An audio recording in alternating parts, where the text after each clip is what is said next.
नमस्कार, स्वागत है आपका TWC जीएस वर्ल्ड में। यदि आपने TWC जीएस वर्ल्ड को सब्सक्राइब नहीं किया है तो सब्सक्राइब TWC जीएस वर्ल्ड।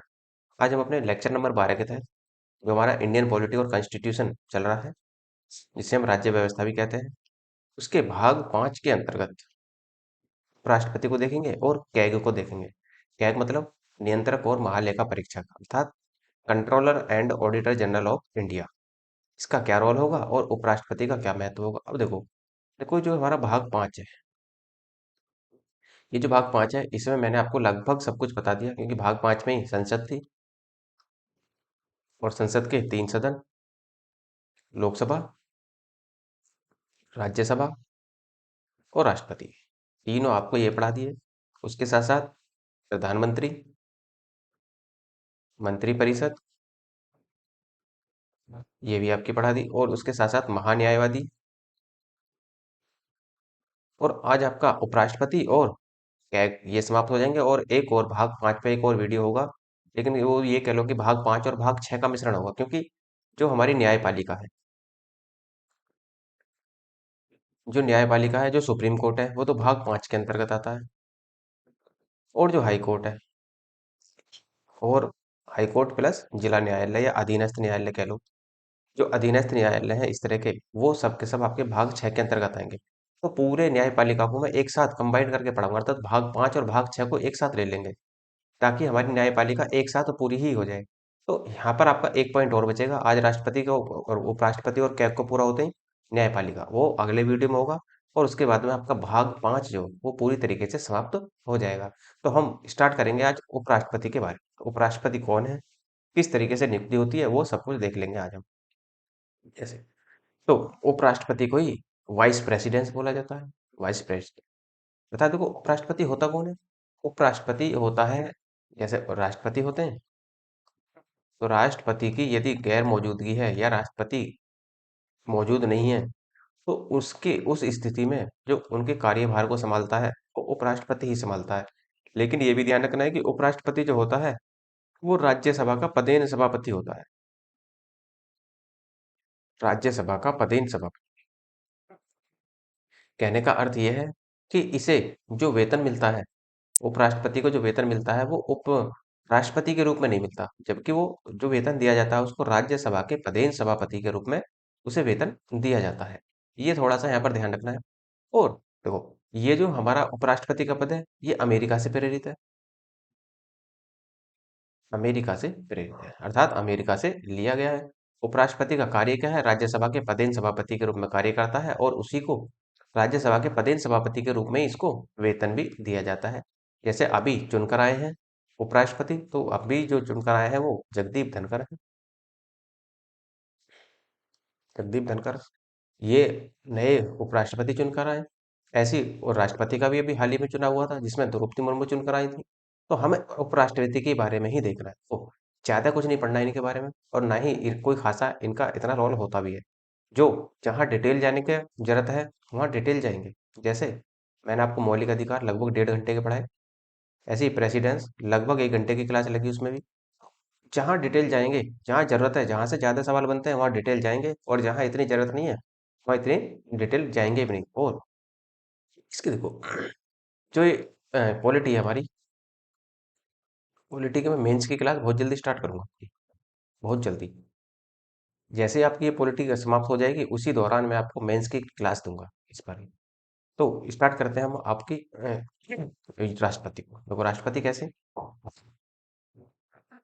राष्ट्रपति अनुच्छेद 63, उपराष्ट्रपति अर्थात अनुच्छेद 63 कहता है कि भारत का एक उपराष्ट्रपति होगा। ये अनुच्छेद 63 में कही गई ये बात। तो इसका मतलब अनुच्छेद 63 जो है वो भी किसके अंतर्गत आता है, भाग 5 के ही अंतर्गत आता है। उसके बाद उपराष्ट्रपति का पद अमेरिका के संविधान से ग्रहण किया गया है, ये भी आप ध्यान रखेंगे। और अनुच्छेद 64 और अनुच्छेद 89 के तहत उपराष्ट्रपति राज्यसभा का पदेन सभापति होगा। अर्थात कुल मिलाकर बात क्या है कि जो राष्ट्रपति को वेतन दिया जाता है, वो राष्ट्रपति को वेतन उपराष्ट्रपति सॉरी जो उपराष्ट्रपति को वेतन दिया जाता है वो उपराष्ट्रपति के पद के रूप में नहीं दिया जाता, जबकि उन्हें वेतन जो मिलता है वो राज्यसभा के पदेन सभापति के रूप में वेतन दिया जाता है। ये कहा जाता है अनुच्छेद 64 और 89 में। ये राज्यसभा का सदस्य नहीं होता। ये ध्यान रखना थोड़ा सा कि राज्यसभा का सदस्य कौन नहीं होता, उपराष्ट्रपति। तो देखो, इसका मतलब फिर तो ये होगा कि इसे वोटिंग करने का भी अधिकार नहीं होगा राज्यसभा में। देखो, सामान्यतः तो इसे राज्यसभा में वोटिंग का कोई अधिकार नहीं है। जैसे 250 राज्यसभा में सदस्य संख्या है, तो इनको वोटिंग का अधिकार है। लेकिन यदि वोटिंग करते समय कुछ कंडीशन पर विधेयक बराबर की स्थिति में आ जाए, वोटिंग बराबर हो जाए, तो ये निर्णायक मत देने का इसे अधिकार होगा। ये आप ध्यान रखना। राज्यसभा में उपराष्ट्रपति को वोटिंग करने का अधिकार सामान्यतः नहीं है, लेकिन विशेष परिस्थिति में इसे वोटिंग करने का अधिकार होता है। ये आप ध्यान रखेंगे। अनुच्छेद 65, राष्ट्रपति की अनुपस्थिति में उपराष्ट्रपति उसका कार्यभार संभालेगा। ये आप ध्यान रखेंगे। ये राष्ट्रपति किसी भी कंडीशन से, जैसे राष्ट्रपति बीमार है, या राष्ट्रपति विदेश दौरे पर है, या फिर हाल ही में राष्ट्रपति ने इस्तीफा दे दिया हो, या फिर मृत्यु हो गई हो, इतने 3-4 कंडीशन के कारण ही वो इनका पदभार संभालेगा। और यदि मृत्यु हो जाती है राष्ट्रपति की, तो उप राष्ट्रपति का पद 6 माह के अंदर अंदर भर जाना चाहिए। और इस 6 माह तक कार्यभार जो संभालेंगे वो उपराष्ट्रपति ही संभालेंगे। नेक्स्ट देखो, 66 कहता है, 66 कहता है कि उपराष्ट्रपति का निर्वाचन किस प्रकार से होगा। तो उपराष्ट्रपति का जो निर्वाचन होता है, देखो, उपराष्ट्रपति के निर्वाचन में संसद के निर्वाचित सदस्य भाग लेते हैं। अर्थात जो संसद इसके जो निर्वाचन में होगा, वो संसद के दोनों निर्वाचित सदस्य भाग लेंगे। ये ध्यान रखना। और एक और मेन पॉइंट यहाँ से निकल कर आता है कि जो सदस्य मनोनीत किए जाते हैं, वो भी भाग लेते हैं। जबकि पीछे राष्ट्रपति के में क्या था कि राष्ट्रपति के चुनाव में मनोनीत सदस्य भाग नहीं ले रहे थे। जबकि यहाँ भी क्या है, मनोनीत सदस्य भी भाग लेंगे। जो राज्यसभा में 12 चुनकर आते हैं सदस्य, वो भी यहाँ पर भाग लेंगे। तो ध्यान रखेंगे कौन कौन भाग ले रहा है उपराष्ट्रपति के चुनाव में। लोकसभा, राज्यसभा प्लस मनोनीत। मनोनीत, इसका मतलब राज्य की विधानमंडल जो है उसके सदस्य उपराष्ट्रपति के चुनाव में भाग नहीं लेते। बस ये मेन पॉइंट होगा आपका। वेरी वेरी इंपॉर्टेंट पॉइंट है।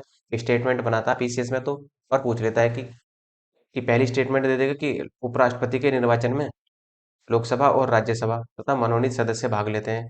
ठीक, दूसरी स्टेटमेंट देगा कि इसके निर्वाचन में राज्य विधानसभाओं के सदस्य भी भाग लेते हैं। तो दूसरी स्टेटमेंट क्या होगी, दूसरी स्टेटमेंट गलत हो जाती है वहां पर। इस तरीके से आप ध्यान रखेंगे। हालांकि मैं इसकी क्वेश्चन प्रैक्टिस कराऊंगा। जो हमारा घटना चक्र है, घटना चक्र प्लस, घटना चक्र को ले लो और प्लस जो आपके लगभग 20 साल के जो क्वेश्चन पेपर हैं, जो पिछले पिछले 20 साल में क्वेश्चन आए हैं, सबका मैं एक नोट्स तैयार कर रहा हूँ बिल्कुल पूरी तरीके से। और वो आपको प्रैक्टिस के तौर पर आपको मैं यहाँ पर दिखाऊंगा कि किस तरीके से सवाल बनते हैं यहाँ पर। तो आगे स्टार्ट करते हैं। इसे सभापति के रूप में निर्णायक मत देने का अधिकार है। अभी आपको बताया था कि इसे सामान्यतः मत देने का अधिकार नहीं है, लेकिन निर्णायक मत देने का अधिकार होगा। यदि टाई की स्थिति में आ जाए फैसला राज्यसभा में, तो ये निर्णायक मत दे सकता है। नेक्स्ट है अनुच्छेद 66 क्लॉज 3। अनुच्छेद 66 क्लॉज 3 कहता है कि इसमें उपराष्ट्रपति से संबंधित योग्यताएं होंगी। कौन कौन सी योग्यताएं हैं, देखो, ये तो सभी के लिए अप्लाई होता है। वह भारत का नागरिक हो, चाहे वो कोई भी हो। यदि कोई नेता है या कोई सरकारी जॉब करता है, उसका भारतीय नागरिक होना अनिवार्य है। ये सभी के लिए लागू होगा। और 35 वर्ष की आयु पूरी कर चुका हो, ये भी आप ध्यान रखेंगे। इसका मतलब जो आयु है, जो न्यूनतम आयु है, वो राष्ट्रपति के बराबर है, उपराष्ट्रपति की भी। फिर है राज्यसभा का, राज्यसभा का सदस्य निर्वाचित होने की योग्यता रखता हो। ये आप ध्यान रखेंगे, क्योंकि पदेन सभापति किसका होता है, राज्यसभा का। इसलिए ये यहाँ पर इस तरह की कंडीशन बनी कि राज्यसभा का सदस्य निर्वाचित होने की योग्यता रखता हो। निर्वाचन के समय किसी भी प्रकार के लाभ के पद पर न हो, अर्थात कोई भी गवर्नमेंट जॉब पर ना हो। और यदि ऐसा है, जैसे मान लो वो राज्यसभा का ही सभापति है, सॉरी, राज्यसभा का सदस्य है, और यदि वो राज्यसभा का सदस्य है, तो जैसे ही वो उपराष्ट्रपति चुना जाएगा, शपथ लेते ही उसका राज्यसभा का जो पद था, राज्यसभा का जो सदस्य का पद था, वो समाप्त कर दिया जाएगा इसका ऑटोमेटिकली। क्योंकि एक व्यक्ति केवल एक ही पद पर आसीन हो सकता है। दूसरा है सांसद या विधानमंडल का सदस्य न हो, अर्थात संसद या विधानमंडल का सदस्य नहीं होना चाहिए। बस कंडीशन ये है कि वह योग्यता तो रखता हो राज्यसभा के सदस्य बनने की, लेकिन राज्यसभा का सदस्य होना। और यदि राज्यसभा का सदस्य है, तो उसको शपथ लेते ही, उपराष्ट्रपति पद की शपथ लेते ही उसे तुरंत इस्तीफा देना पड़ेगा वहां पर। अब कुछ और अनुच्छेद हैं आपके, जैसे 67, अनुच्छेद 67 कहता है कि उपराष्ट्रपति का कार्यकाल कितना होगा। तो उपराष्ट्रपति का जो कार्यकाल है वो 5 वर्ष यहाँ पर निर्धारित किया गया है। ऐसे ही अनुच्छेद 67 क्लॉज बी, उपराष्ट्रपति पर महाभियोग जैसी प्रक्रिया अध्ययन। देखो, राष्ट्रपति पर महाभियोग जो लगाया गया था वो अनुच्छेद 61 के तहत लगाया गया और प्लस 56 के तहत लगाया गया था। दोनों को याद रखना है। जबकि यदि राष्ट्र उपराष्ट्रपति को उसके पद से हटाया जाना है या महाभियोग उस पर लगाना है तो 67 बी के तहत लगाया जाएगा। और महाभियोग की प्रक्रिया कहाँ से प्रारंभ होगी? तो उपराष्ट्रपति पर महाभियोग की प्रक्रिया केवल और केवल राज्यसभा से प्रारंभ होगी, क्योंकि राज्यसभा के 3 सभापति होता है, तो इसी वजह से इस पर उपराष्ट्रपति पर महाभियोग की प्रक्रिया भी राज्यसभा से ही प्रारंभ होगी। ऐसे ही नेक्स्ट आपका अनुच्छेद 68, पिछले उपराष्ट्रपति का कार्यकाल खत्म होने से पहले उपराष्ट्रपति का चुनाव हो जाना चाहिए। अर्थात कहने का मतलब यह है कि जो पिछले उपराष्ट्रपति होंगे उनका कार्यकाल समाप्त होने से पहले अगले राष्ट्र उपराष्ट्रपति का चुनाव पूरा हो जाना चाहिए, ये कहना चाह रहा है, ताकि सीट जो है वो खाली ना रहे या पद खाली ना रहे, ये कहना चाह रहा है ये। और उपराष्ट्रपति को जो शपथ दिलवाते हैं वो अनुच्छेद 69 के तहत भारत के राष्ट्रपति दिलवाते हैं। और ये जो अपना इस्तीफा है उपराष्ट्रपति, ये भी राष्ट्रपति को ही देता है, ये ध्यान रखना। अनुच्छेद 71, उपराष्ट्रपति के निर्वाचन को यह कहकर रद्द नहीं किया जा सकता कि संसद में सदस्यों की संख्या कम है। ये आप ध्यान रखेंगे। ये अनुच्छेद 71 कहता है, अर्थात जिस दिन की डेट निश्चित कर दी गई वो उसी डेट को ही क्या होगा, उसी डेट को ही इलेक्शन होने, अर्थात उसी डेट को ही निर्वाचन होने। कोई और यहाँ पर बहाना नहीं चलेगा बिल्कुल भी कि आज ही सदस्य कम है, ये है वो है। ये इस तरह की कंडीशन नहीं बनने वाली है, ये आप ध्यान रखेंगे। फिर नेक्स्ट है आपका, यह राज्यसभा के पदेन सभापति होता है। ये पीछे बताया आपके राज्यसभा के पदेन सभापति के रूप में इसे क्या मिलता है, वेतन भी दिया जाता है। भारत के पहले उपराष्ट्रपति जो थे वो डॉक्टर एस राधाकृष्णन थे। ये आप ध्यान रखना पूरी तरीके से कि इस सवाल को अक्सर पूछता है कि छोटे एग्जाम में एसएससी में या यूपी ट्रिपल एससी में या यूपी पीसीएल में पूछे तो भारत के पहले उपराष्ट्रपति कौन थे, तो भारत के पहले जो उपराष्ट्रपति थे वो एस राधाकृष्णन या सर्वपल्ली राधाकृष्णन थे। वर्तमान में भारत के उपराष्ट्रपति हैं, वर्तमान में भारत के उपराष्ट्रपति जो हैं ये जगदीप धनखड़ है, ये अभी नियुक्त होकर आए, ये ध्यान रखना आप।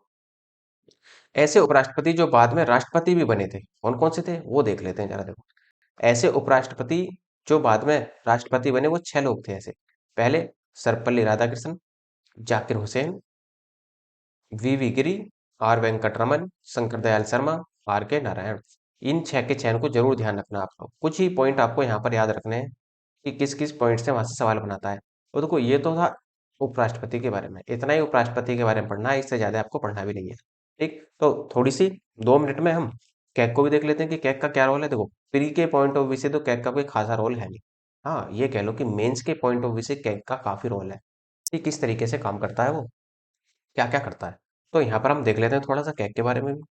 देखो, भारत का नियंत्रक और महालेखा परीक्षक अर्थात कैग, इसे controller and auditor general of India भी कहते हैं। इसके जो पद का जो वर्णन है वो 148 से 151 तक किया गया है, अर्थात कुल मिलाकर 148 की कह सकते हैं कि कैग का जो वर्णन है वो अनुच्छेद 148 में किया गया है। अर्थात 148 कहता है कि भारत का एक नियंत्रक और महालेखा परीक्षक होगा। इसका मतलब क्या है? इसका मतलब यह है कि ऐसा नहीं लग रहा है जैसे नियंत्रण करता हो किसी पर। देखो, जो होता है इसमें ये होता है कि जब सरकार पैसे को खर्च कर देती है उसके बाद इसका रोल होता है। सरकार पैसे को खर्च कर देती है, वो ये देखता है आकर कि जो सरकार ने पैसा निकाला है संचित निधि से, क्या वो जिस कार्य के लिए निकाला है उसी कार्य में लगाया गया है या कम लगाया गया है या लगाया ही नहीं गया। ये इस बात की सारी जांच करता है ये, और अपनी सारी जांच करके ये भेज देता है राष्ट्रपति के पास। केवल इसका काम, और केवल इसका काम क्या है, इसका काम केवल इतना ही है कि केवल जो सरकार के काम होंगे, सरकार जितने भी योजनाएं चलाएगी वो सही ढंग से चलाई हैं या नहीं चलाई हैं, उसकी रिपोर्ट बनाएगा और राष्ट्रपति के पास भेज देगा। अब देखो, जो ब्रिटेन है, ब्रिटेन का जो कैग है और जो भारत का कैग है उसमें अंतर है। भारत का कैग कब आता है, जब धन खर्च हो जाता है, लेकिन ब्रिटेन का कैग तभी आ जाता है जब धन खर्च नहीं हुआ। ये उसे उससे पहले ही कैग को ब्यौरा देना होता है कि आप ये बताइए कि इस धन को कहाँ खर्च करेंगे, कैसे खर्च करेंगे। तो ब्रिटेन के कैग और भारत के कैग में यही अंतर है कि भारत का कैग जो होगा वो धन खर्च होने के बाद ऑडिट करेगा अगर, लेकिन जो ब्रिटेन का कैग होगा वो धन खर्च होने से पहले ही सारी जानकारी ले लेगा आपसे कि कहाँ कहाँ कैसे कैसे खर्च करना है, और उसके बाद फिर जानकारी करेगा आकर। तो ये इसका यहाँ पर काम होगा। तो भारत सरकार की आय का लेखा जोखा निरीक्षण करने वाला सबसे बड़ा अधिकारी होता है। इसकी नियुक्ति राष्ट्रपति के द्वारा की जाती है। ये भी आप ध्यान रखेंगे, क्योंकि देखो ज्यादातर नियुक्ति और जो त्यागपत्र प्लस शपथ तीनों कंडीशन 90% फुलफिल जो करते हैं वो राष्ट्रपति ही करते हैं भारत में। यह अपना त्यागपत्र राष्ट्रपति को ही सौंपता है। मतलब नियुक्ति भी राष्ट्रपति करेंगे, ये त्यागपत्र भी राष्ट्रपति को ही देगा। और जो इसका कार्यकाल होता है वो 6 वर्ष होता है, या 65 वर्ष की आयु जो भी पहले हो जाए वही इसका कार्यकाल होगा यहाँ पर। सेवानिवृत्त होने के बाद ये किसी भी लाभ के पद पर नहीं बैठ सकता, अर्थात ये कह लो कि कहीं भी आप ये नौकरी नहीं कर सकता। अर्थात रिटायर होने के बाद में यदि ये व्यक्ति रिटायर हो जाता है तो इसके बाद में ये कहीं भी सेवाएं अपनी नहीं दे सकता। ये ऐसा प्रावधान है।